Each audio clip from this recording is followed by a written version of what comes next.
Welcome back. Today we're talking about Showbiz, the debut album by Muse. This is the first part of a multi-part series where I will go through every Muse album. This is in preparation for the Wow Signal, and I will release a review of that when that finally comes out. I've been putting up my thoughts and opinions of the singles they have been releasing. I've done a video on Cryogen and most recently Hexagons. And we are going to be going back to their very first album. So check out those videos, check out my similar videos for Ghost, and stay tuned for future albums after this one. Full disclosure, I am a long-time Muse fan.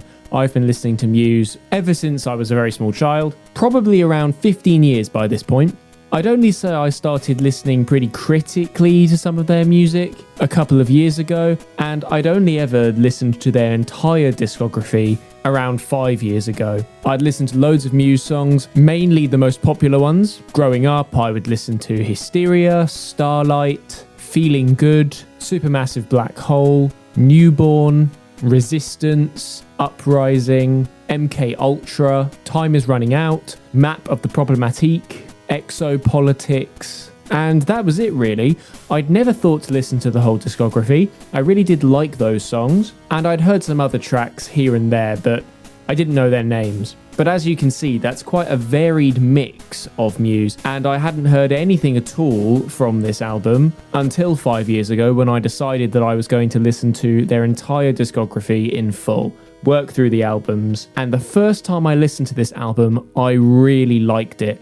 And I felt like I'd been missing out for so many years. Having listened to this album multiple times since that first time, and most recently in the last week, I can confidently say that I really like this album. It is one of my favourites from Muse, even after all of this time and how much their sound has changed and developed in many ways. This album still has so many tracks which are unique and stand on their own 2 feet, in the midst of tracks that most people, the consensus would be, are much grander, much more better constructed. Even though I think future Muse albums would have more to offer, there is something incredibly attractive about the fact that this album is so stripped back, and we essentially have 4 instruments throughout this entire album. We have the guitar, the bass, the drums, and we have piano. There is a lot of piano in this album, and there are some effects mixed in there which are mainly guitar effects. Knowing what Muse would go on to write, this does feel like a debut album, but it also has such a high level of quality in terms of the songwriting, even by modern Muse standards, that element of this album does not come across like a debut. It comes across like experienced songwriters making this kind of music. I do think that some tracks are a lot better than others. There are some tracks on here that are amongst the worst that Muse have released, and there are still some which I think are the best Muse have ever written. So there's a real variety in this album, and I do think the back half of this album is a little bit weaker. In fact, it gets quite a lot weaker than the first half. But even some of the songs I will go on to say that I don't particularly like anymore or never really did, I have found an appreciation for those songs, especially in light of future releases that would, simply due to Muse's variety, not appeal to me as much. What I can say is that the style of all of the songs on this album do appeal to me, even if I don't really like the delivery in some of these later songs or the way they're written. So let's get into it. The first track is Sunburn, and it is astonishing how the first song on this album, what you could consider to be the shop window, the very first exposure, if you're listening chronologically, people might have to Muse, is a song this good. Sunburn to this day is incredibly unique in the Muse discography, which I do find especially surprising because it's the first song on this album. You think they would replicate this success using the piano as a primary instrument in a rock song, and they would go on to try a couple of times, and there is one obvious notable success that everyone agrees is a certifiable Muse classic, which we'll talk about in the next album. But Sunburn really does feel like the best, or certainly one of the best, piano songs Muse have ever written. It still feels unique, and it is markedly different from Space Dementia, even though you could point to those two songs being the rock piano songs of Muse, with the exception of Apocalypse Please, I suppose. There are so many unique elements about Sunburn. One underrated element of Sunburn is certainly the bass. The way that the bass is mastered in this is really good. During the verses, the bass is providing a warmth underneath the piano melody, but then if you listen carefully, the bass actually gets completely removed at certain points. So it comes in and then it is completely silent. So it really lends a great impact to when the bass comes in the verses because of the way it's been mastered there. The chorus is an incredibly desperate one. The tone is unbelievably dramatic. Still to this day, one of the most dramatic songs Muse have ever written, and it has one of my favourite guitar solos from Muse, which is in essence not a very complicated solo because it is essentially just building on a melody we've already heard in the chorus of this song. But the tremolo picking, the way that it reverbs, the screechiness of the high-pitched notes makes it sound like a scream, adding to that desperate tone of this song. It still stands out and it is incredibly powerful. Best moment of the song. It is a shame that Sunburn is not played as much as it should be. I would love to hear Sunburn in every single Muse concert, but unfortunately they hardly play Showbiz songs anymore, so we have to sort of make peace with that unless Knights of Sidonia has another technical difficulty, and we might be lucky enough to hear a Showbiz song. With some tech on stage, but we're going to try and play something for you before we get kicked off.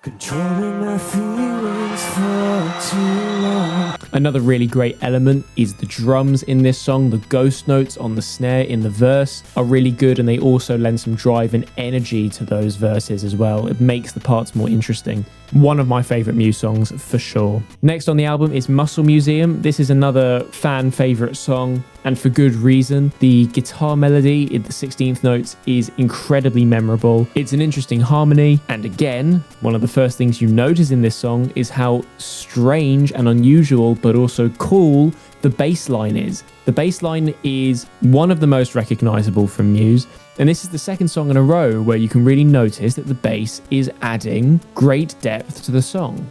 It's the way that the bass jumps between the octaves which makes it sound really unusual, and it's very distinct. It sounds different to other bands at the time, and it's a great song to have on your debut album to mark you out from other artists. The hi-hat groove is pretty cool in this song, and the strumming in the pre-chorus is really great. We have these repeated snare and tom hits on the drums to lead us into the chorus, and the chorus is really big, much like Sunburn. This is the second massive chorus we've had in a row, and it really works. You can see how they would go on to become a stadium band because these choruses are just huge, and to be writing such big choruses in such an early stage in their career is really impressive songwriting. And one of the most famous parts of this song is the end, where Matt Bellamy sings the guitar solo, which leads us out of the song. The rumor that I heard, the story, was that the amp broke or something, the guitar connection broke, and then he continued the take by singing what he would have played on the guitar. I have no idea if that's true, but that story exists.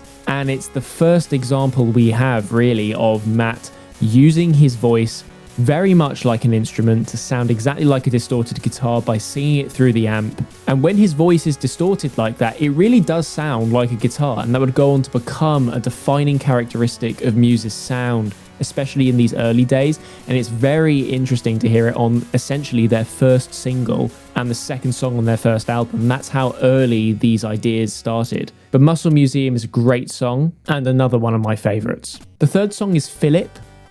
This song is always better than I remember, but I often want to skip it when it turns up, simply because it's not as memorable as some of the other songs on this album or in future albums. Having said that, it does have an experimental element in it, which would be the transition into a slower section around the middle, and the way we accelerate out of that section into the final section does work pretty well. It's just that the song and its chorus in particular is not very hooky. It's going to be our last memory, doesn't really stick in your head, but sonically, texturally, I think the song works, and I don't have much against it in that respect. but I do think the lyrics are quite generic and let this song down. The lyrics where he's rhyming, "It's happening soon," with "Your scent has been blowing in my direction," is not really rhyming. You'll notice I haven't really mentioned Muse lyrics, and I probably won't very much throughout these reviews because I am someone who is more interested in instrumentals in music. Often I don't even really pick up on what the lyrics are, even if they are good. So if I can get meaning out of the lyrics, then that's just an added bonus for me. So for me to be picking up on lyrics that I don't understand and that kind of aggravate me means that they're probably not very good. So unfortunately for Philip, it does have that problem. But it's an okay song. The next song is Falling Down. Now, before I talk about this song, one thing that people often say about Muse in general, and especially this album, is that they sound like Radiohead. As a Radiohead fan, I don't like the comparison to Radiohead at all. I think these bands are entirely separate, and for many years, I simply could not hear the similarities between these bands. I think there are a couple of songs on Showbiz that do sound like something from Radiohead. Can't think of any others on future albums that would sound anything like a Radiohead song, and Falling Down is one of those songs. This is one of their most Radiohead sounding songs. I think the reason why is because Matt's voice, when he goes into the falsetto, can sound like Tom York's, but in my mind I'm always imagining Matt because I do think Matt's voice is a bit more distinctive because of his masky quality in his vocal tone. The thing that really makes this song sound quite Radiohead-esque from the 90s is the instrumentals. The fact that it's a slow song in 6, it kind of has the bends elements from, songs like Nice Dream or Bulletproof, or even something off Pablo Honey. It has that kind of British early 90s rock sound. It's got the same production on it. I'm pretty sure, if my memory serves me, that the producer on this album did produce for Radiohead, which is probably why there's a similar sound there. But instrumentally, it sounds similar to what the Bends or Pablo Honey would sound like, or even Parachutes by Coldplay, another album that I really like. So I don't hold that against this song, but I have started to notice those similarities in a way that I never used to. Fortunately, not a negative for me because I really like Radiohead. And Falling Down is a really good song. I think Matt's vocals really shine in this song. There isn't much to say in terms of the drumming or the bass. It's very standard. The drumming is on the ride, which makes it feel very relaxed or laid back in the verses. There are moments of intensity in the chorus, but this is really a Matt Bellamy vocal song. The high notes he reaches in this song are really excellent. He has such a tender but also sharp quality to his voice, especially in this time, and it just really works for me. I could understand why it may not work for some people and people don't like Matt's voice, but I think he is able to control his tone and volume and pitch so beautifully. And he does some harsher screaming almost in this song, which is very Nirvana sounding to me more than anything like Radiohead. And I think overall the bigger influence on this record is not Radiohead, it's Nirvana. Nirvana seemed to be the sort of grungy 90s sound that Muse are most inspired by, which is why I always found the Radiohead comparison to be so confusing. But I love Falling Down. It would be hard to fit into a live set list, and it would probably be quite hard for Matt to sing some of the notes that he used to be able to sing with his age now and the way that his voice has deepened. But it's a real forgotten classic of Muse, and I think it's a great song. The next song is Cave, and this is one of the best on the album, for sure. This is also a bit of a forgotten classic, really. This song has great scale in the chorus. It's really epic. It's got lots of different instruments going on. It's got guitar parts, it's got piano parts, it's got bass and drums, obviously. It's a really big song. Yet, most people seem to have forgotten that this song exists, and certainly Muse have forgotten this exists because they hardly ever play it live, but it's the perfect live song. The intro riff is pretty heavy, actually. That's where that grunge influence comes in. And in this song, you really feel a sense of energy and drive in the verses that you haven't really felt in any of the other songs. Closest maybe is Muscle Museum, but the drumming, especially with the snare, gives it so much energy in the verses. I love how the piano adds layers to the verses and the chorus. It makes it have this really deep sound, which helps with the scale. And structurally, at the end of this song, we have a piano bridge, which leads us out of the song, which is very similar to Citizen Erased. So this is like the template, if you like, for that song going forwards. Cave is a really great song, one of the best on here. The next song is, in my opinion, the best Muse song on this album and the best Muse song ever. In my opinion, Showbiz is the number one Muse song. It is my favorite, and it has been my favorite for a number of years now. It is simply impossible for any Muse song to top this for me. This is the darkest, most dramatic song they have ever written. And in my mind, I just can't see how anything would beat this for me. This has been my number one for a while, and it's going to stay that way. My understanding is that they named this album Showbiz because of this song. They wanted people to pay attention to Showbiz because they thought it was one of the songs they were most proud of on this album, and also was a hallmark of things to come in the future. Not really knowing how their sound would go on to develop, Showbiz is what Muse put forward as the sound to expect to be developed in future albums. And it really is the most akin to the drama they would bring to the next album in Origin of Symmetry. The song is a progression from start to end in terms of intensity. It simply continues to increase, getting more and more intense with every verse, every chorus, climaxing at the end with Matt's falsetto singing, reaching an incredibly high note, which I believe to be an F sharp.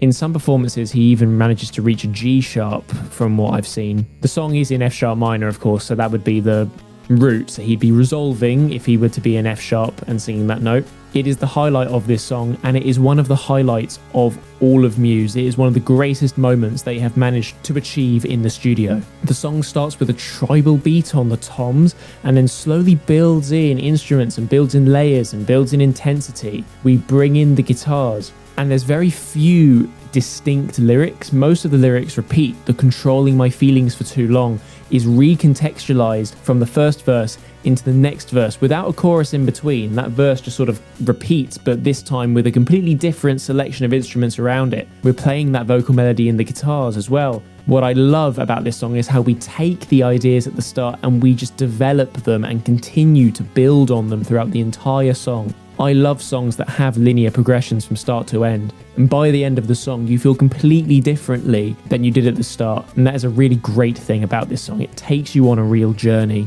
I love Showbiz. It's my favourite song on this album, and it is my favourite Muse song ever. Next up is Unintended. Strangely, recently Unintended has managed to make it back into the live set list, which is a serious surprise because it's a really nice song. It's really lovely. It's a slower song, very much a ballad. I think the acoustic melody really works and is really pleasant and really nice.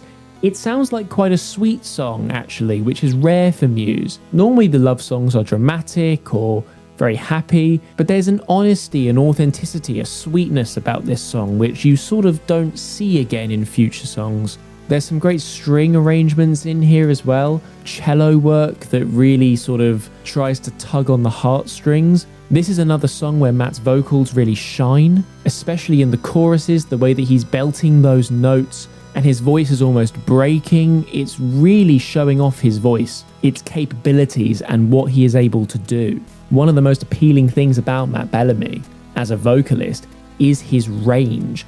Yes, in terms of pitch, but also in terms of the texture and the sounds that he's able to make with his vocal cords. Unintended is a good song, it's really sweet, and I have a lot of time for it. The next song is Uno, and this song is really interesting, and it's quite an aggressive song. It's certainly one of the most aggressive we've heard so far. It's not as aggressive as Showbiz because hardly anything can be, but it's got some really violent strumming, especially at the start when the guitars come in. Muse have a lot of flamenco and Spanish influence in their music, which would go on to become very explicit, especially in Black Holes and Revelations. But you can really hear that Spanish influence here, especially in the bass line. So far, every song on this album has had an experimental element. Sunburn is a rock song, but it has a piano. Muscle Museum has singing in through the amp and that really unusual bass line. Philip slows down and speeds up. It has like a break section. Falling Down is a slower song and it has a really dramatic vocal performance. Cave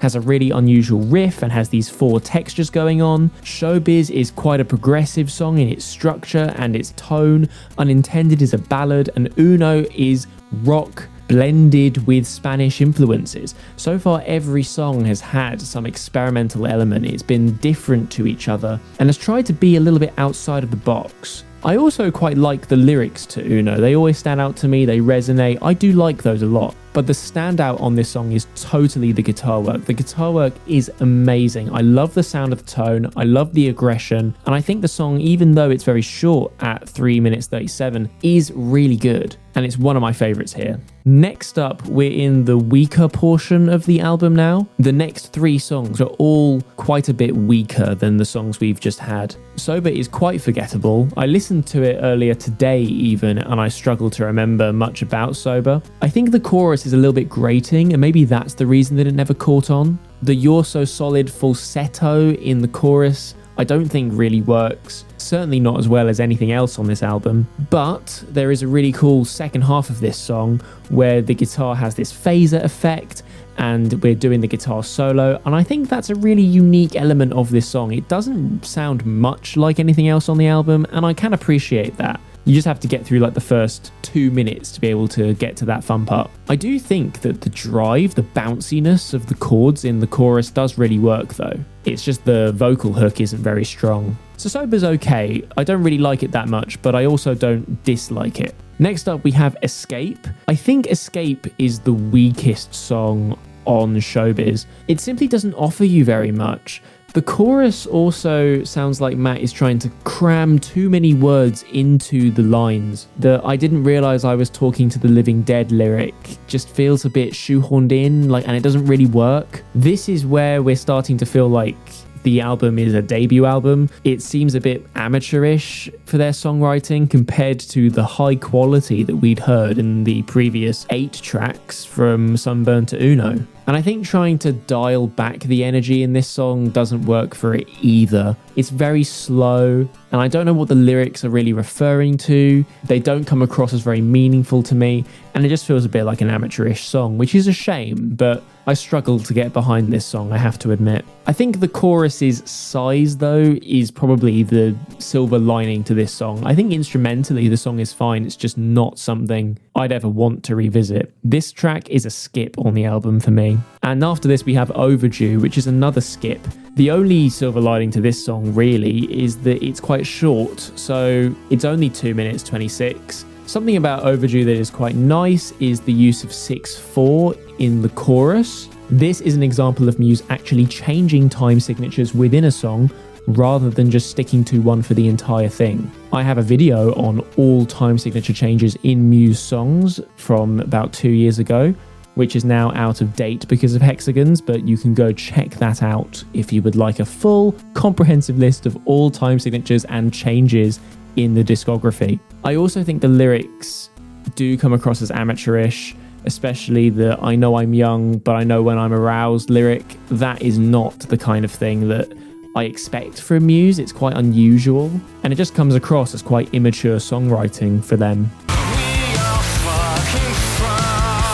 Interestingly, there is an early demo version of Overdue, which is very good. If I remember rightly, it's about 4 minutes long because it has this entire bridge section which is removed in the studio version. I think it's on the Muse EP. I seem to remember that the Overdue on that was a lot more raw and emotional, and Escape was exactly the same as well. So those would be the definitive versions of those songs to listen to. Unfortunately, in the studio versions, they do seem to have been dialed back a bit, and that has been to their detriment. And the last track on the album is Hate This and I'll Love You. I never even knew this was the ending of the album because I just used to listen to it so often that I just assumed it was a single and was very surprised to look at the track listing again and find it at the end of the album. But it does actually really work. It has quite an interesting use of samples in this song because there's these cricket noises in the verses, which you don't really hear in this album or in future songs. So that's an interesting addition. It's another song that's in 6/8,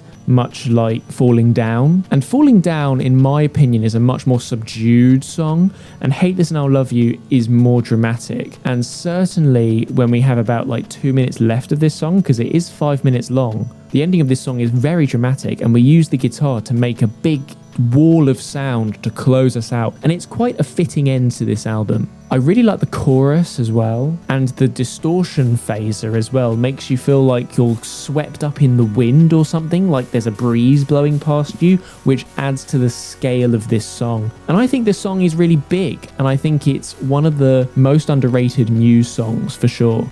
People have seemed to have forgotten that this one exists, and I really like it. I always have. There is one more song I would like to mention, which is Spiral Static. This is another song in 6/8, and the fact that this was a bonus track instead of something like Escape or Sober or Overdue is really surprising, because Spiral Static is one of the best B-sides to this album. It's really quite heavy and grungy, it's got great heaviness and depth, and the ending of the song is really climactic. Matt's singing in this song right at the end is really high notes being sung. His singing here sounds a lot like his singing in Conscience. I think I'll talk about the Showbiz B-sides in a slightly separate video, but it just reminds you, especially if you've been listening to Muse more recently and haven't gone back to some of this stuff, how high his voice really could go back then, and how it used to sound. It's got such a strong, powerful, even though it's quite a thin sound. You get the sense that he's really screaming those notes to get up there. And it's an element that I miss about Muse. Obviously, I'm not expecting that from like future releases or for that to come back, but I'm just saying I'm really glad that we have that recorded in these early songs, because it certainly was one of the things that makes Muse particularly unique at this stage. And it's one of my favourite things about Spiral Static. Okay, and time to rank these songs then. So, at number 13, because I'm going to include Spiral Static, we have Escape. At number 12, I would put Overdue. At number 11, I would put Sober. At number 10, Philip. At number 9, we have Spiral Static. At number 8, we have Hate This and I'll Love You. At number 7, we'll have Unintended. At number 6, we have Uno. At number 5, we have Falling Down. At number 4, we have Cave. At number 3, Muscle Museum. Number 2, Sunburn. And obviously, as I said, number 1, Showbiz. So let me know your thoughts, and I'll see you in the next one.